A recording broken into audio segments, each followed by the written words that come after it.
Picture चालू करो बे। मैं अपनी बात इस शेर के साथ शुरू करना चाहता हूं कि बुलंदी देर तक किस शख्स के हिस्से में रहती है, बुलंदी देर तक किस शख्स के हिस्से में रहती है, बहुत ऊंची इमारत हर घड़ी खतरे में रहती है। माननीय अध्यक्ष जी, आज मैं इस सदन में वक्फी तरमीमी बिल 2025 के खिलाफ अपनी बात रखना चाहता हूं। वक्फ अमेंडमेंट बिल 2025 के जरिए सरकार वक्फ ट्रिब्यूनल के अधिकार को कम कर रही है।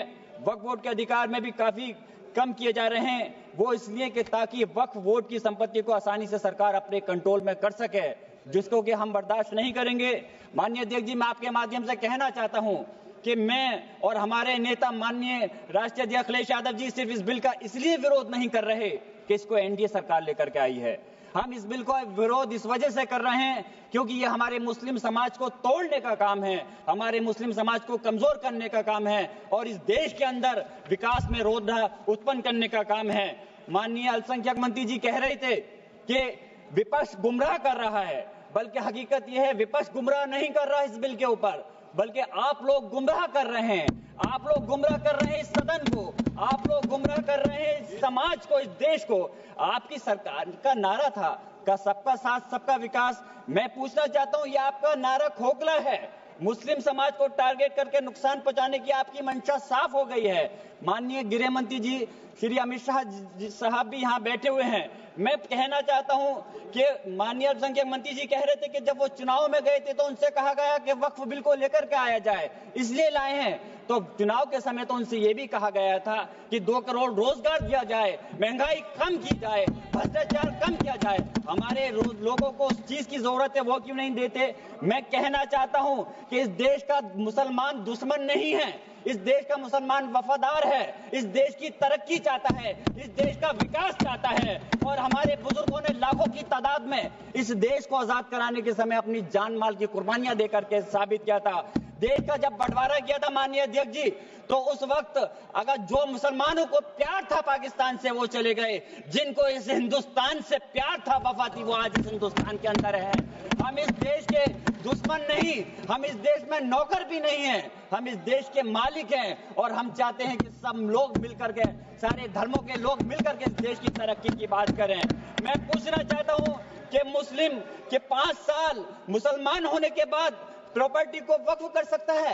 कैसा मजाक है ये? किस प्रकार की बात है? महिला सम्मान की आप बात करते हैं। अरे महिला सम्मान के अंदर तो पहले ही 2 महिलाएं बोर्ड के अंदर रहती थी। आपने कौन सा नया तीर मार दिया कि कौन सी ज्यादा महिलाओं को आप अधिकार दे रहे हैं? मंत्री जी भी कह रहे थे कि तमिलनाडु और केरल के लोगों को कहना चाह रहे थे। मैं पूछना चाहता हूं, याद रखना ये बिल इतना खतरनाक है, हमारे सारे समाज को तोड़ने का काम कर रहा है। और बिहार और खासतौर से आंध्र प्रदेश की जनता आपके सहयोगी दल को कभी माफ नहीं करेगी अगर वो लोग इस बिल पर आपका साथ देते हैं। तो मैं कहना चाहता हूं, कमाल की बात तो यह है, मुस्लिम समाज को हक देने की बात वो लोग कर रहे हैं जिनके पास 240 सांसद होने के बावजूद एक भी मुस्लिम सांसद आपके पास नहीं है। आप बात कर रहे हैं, मुझे अफसोस है कि आप इसकी बात कर रहे हैं। सत्ता पक्ष के लोग मुसलमानों की तरक्की की बात कर रहे हैं। आपके मुंह से ये बात अच्छी इसलिए नहीं लगती, मुसलमानों को उत्तर प्रदेश हो या हिंदुस्तान का कोई सा हिस्सा हो, उन्हें नमाज पढ़ने से दिक्कत है। माननीय अध्यक्ष जी, बस मैं अपनी बात खत्म कर रहा हूं। अजान से दिक्कत है, मदरसों से दिक्कत है, मुसलमानों के कारोबार से दिक्कत है, मुसलमानों की स्कॉलरशिप को बंद कर रहे हैं और उसके बाद वक्फ के माध्यम से मुसलमानों को हक दिलाने की आप बात कर रहे हैं। मेरा कहना है कि क्या देश में माननीय न्यायालयों के अंदर पहले से मुकदमों की कमी है जो नए इस बिल को लाकर के नए जन्मों को विवाद दिया जा रहा है? आप वैसे तो संवैधानिक प्रक्रिया पर यकीन रखते हैं, आप कहते हैं कि संवैधानिक प्रक्रिया के तहत ही हर बूथ में चुनना चाहिए, तो मैं वक्फ बोर्ड के अंदर क्यों आप नॉमिनेट करके सदस्यों और अध्यक्ष को नॉमिनेट करके सरकार के कंट्रोल में करना चाहते हो? मैं अपनी बात खत्म करते हुए मैं सरकार से कहना चाहता हूं आपके माध्यम से माननीय अध्यक्ष जी कि इस बिल को वापस लेना चाहिए। इस बात की वाजिब चिंता है कि यह विधेयक नौकरशाही की ज्यादती को बढ़ावा दे सकता है, जिससे मुस्लिम कम्युनिटी में विश्वास कम हो सकता है। संस्कृति और मजहबी विरासत की हिफाजत कभी भी प्रभावित नहीं होनी चाहिए। मैं आप अलग से मुस्लिम संस्था के आखिरी बात माननीय अध्यक्ष जी, आखिरी बात मैं कंक्लूड कर रहा हूं। मैं पूछना चाह रहा हूं कि दूसरे समुदाय के लोगों को वक्फ बोर्ड के अंदर रखने का क्या मतलब बनता है? क्या आप दूसरे मजहबी संस्थाओं के अंदर मुस्लिम समाज को भी रखने का काम करेंगे। तो इसलिए इस प्रकार का भेदभाव, नफरत की दीवार खड़ी मत करिए।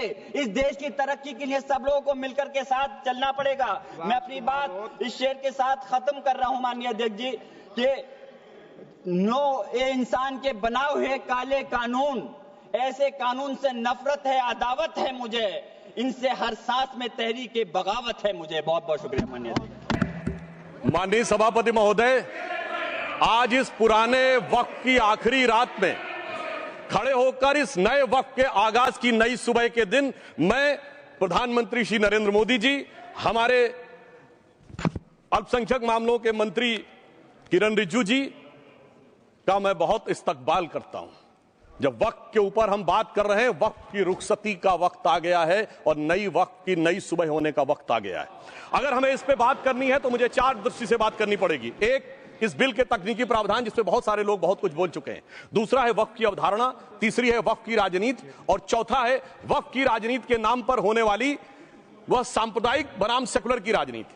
सबसे पहले हमारे नेता सदन माननीय नड्डा जी ने बताया कि किस विस्तार के साथ इस वक्त कमेटी ने काम किया, किस शिद्दत के साथ हमारी सरकार ने काम किया। और चाहे वक्त कमेटी के जेपीसी के चेयरमैन हमारे उस सदन के सदस्य जगदम्बिका पाल जी रहे हों, हमारे मंत्री जी रहे हों, सबने जिस शिद्दत से काम किया है, तो उनके लिए मैं माननीय प्रधानमंत्री जी अपनी सरकार की तरफ से कहना चाहता हूं कि उन्होंने एक इबादत के भाव से काम किया है। तो मैं कहना चाहता हूं, इबादतों की तरह मैं ये काम करता हूं, अपने फर्ज को झुककर सलाम करता हूं, फिर भी आप खिलाफत कर रहे हैं तो तेरी मुखालफत से निखरती है शख्सियत मेरी। मैं सियासी दुश्मनों का भी बहुत एहतराम करता हूं। तो इस एहतराम के साथ मैं अब आगे का बयान शुरू करता हूं और मैं ये बताना चाहता हूं कि एक बड़ी सिंपल सी बात है जो अभी माननीय नड्डा जी ने भी कहा। दुनिया के तमाम मुस्लिम देश बता दिए, इस्लाम की धर्म स्थली सऊदी अरब, सबसे बड़ा मुस्लिम देश इंडोनेशिया, जहां खलीफत रही वहां टर्की, और जहां आईएसआईएस का इलाका वहां इराक और सीरिया, वहां कहीं भी कुछ भी नहीं है ऐसा, फिर भी हमारे यहां क्यों है कैसा। तो मैं कहना चाहूंगा सभापति महोदय, एक हिंदी में कहावत होती है, नया मुल्ला प्याज ज्यादा खाता है, परंतु यहां तो जो गैर मुल्ला प्याज बहुत खा रहा था और इतना खा रहा था कि आंसू निकल रहे थे गरीब मुसलमान के भी और देश के भी। इसलिए मैं कहना चाहता हूं सभापति महोदय, अगर छोड़ दीजिए भारत की बात करिए, तो क्या ऐसी कोई शक्ति सिखों के पास है, ईसाइयों के पास है, यहूदियों के पास है, पारसियों के पास है? नहीं है। छोड़ दीजिए, इस्लाम के अंदर आइए। अगर इतना भाईचारा है तो ये सुन्नी वक्फ बोर्ड और शिया वक्फ बोर्ड अलग क्यों है मेरे भाई? जमीन पे एक दूसरे पे एतबार नहीं है, सिर्फ सियासत के लिए साथ में आने की बात है। ये भी जरा सोचने की बात है। और जो अकलियतों में भी अकलियत है, आगा खानी है, बाकी है, जो बोहरा है, उनकी तो कोई गिनती नहीं है। हमारी सरकार ने पहली बार मुस्लिम समाज के अंदर भी ईमानदारी से सबको समान प्रतिनिधित्व देते हुए एक नई सुबह के नए वक्त का आगाज किया है। इसके लिए मैं सरकार को बधाई देना चाहता हूं। और सिर्फ ऐसा ही नहीं है, मुस्लिम समाज के अनेक लोग इस प्रकार के नियमों से बहुत प्रभावित हुए और बहुत प्रताड़ित हुए, जिसके अनेक उदाहरण बहुत लोगों ने बताए होंगे। मोहम्मडन एजुकेशन सोसाइटी कोल्हापुर का केस है, ईदगाह मैदान हुबली का केस है, जिसको सुप्रीम कोर्ट ने साफ साफ उसको हुबली धारवाड़ म्युनिसिपल कॉर्पोरेशन को वापस कर दिया। अनीसा अयाशा वर्सेस तमिलनाडु वक्फ बोर्ड का केस है, तेलंगाना स्टेट वर्सेस मोहम्मद मुजफ्फर का केस है, हिमाचल प्रदेश वक्फ बोर्ड वर्सेस ख्वाजा खलीलुल्लाह का केस है, और सभापति महोदय ताजमहल पर भी दावा कर दिया गया।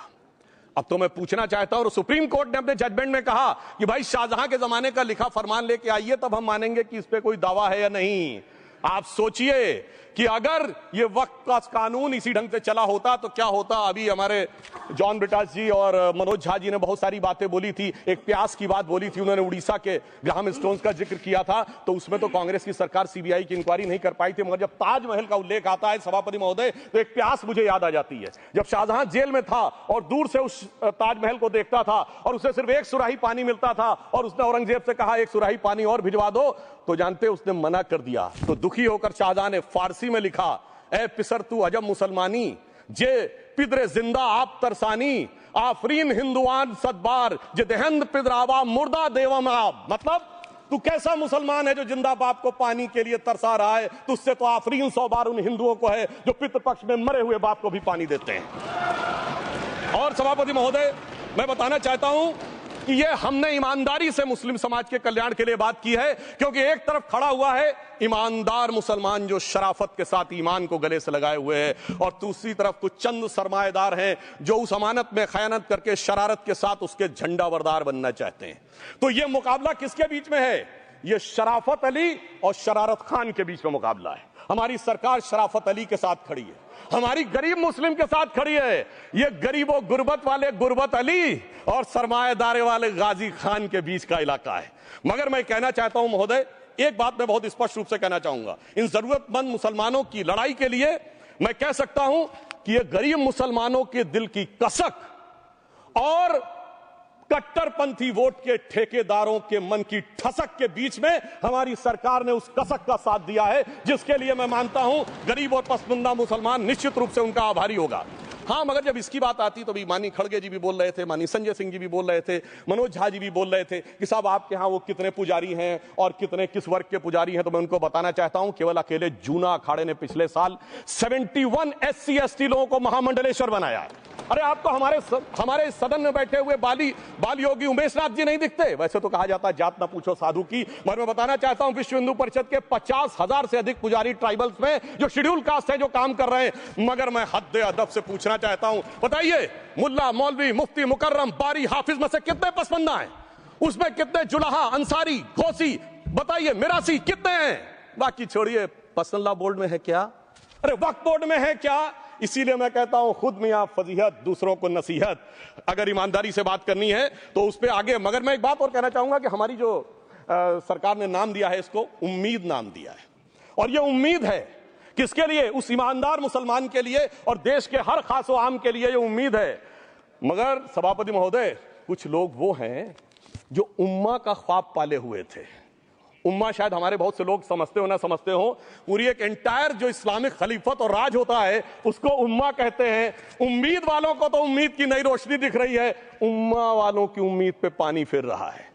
तो ये उम्मीद और उम्मा के बीच का भी मामला है। परंतु मैं ये भी कहना चाहूंगा सभापति महोदय, इसके बाद सिर्फ ऐसा ही नहीं था, प्रॉपर्टीज के ऊपर तमाम सरकारी प्रॉपर्टीज पे जिसमें बहुत डिटेल में हमारे साथी लोग हैं, मैं डिटेल में नहीं जाना चाहता। भोपाल का विषय है, हैदराबाद का विषय है, मुंबई का है, लखनऊ का है, पटना का है, बहुत प्रकार से है। माननीय लालू प्रसाद यादव जी का विषय जब बताया गया था तो बहुत ज्यादा हमारे मनोज झा जी बोल रहे थे, तो अब मैं उसके डिटेल में नहीं जाना चाहता हूं। सबने वो वीडियो देखा है। बस एक लाइन में उनके लिए कहना चाहूंगा, वो कुछ भी बोल रहे हैं, जिसे कहते हैं बिगड़ी बात बने नहीं, लाख करो किनकोए, रहीमन बिगड़े दूध को मथे न माखन होए। अब जो बोलना था वो बोल चुके, सबके सामने वो आ चुका।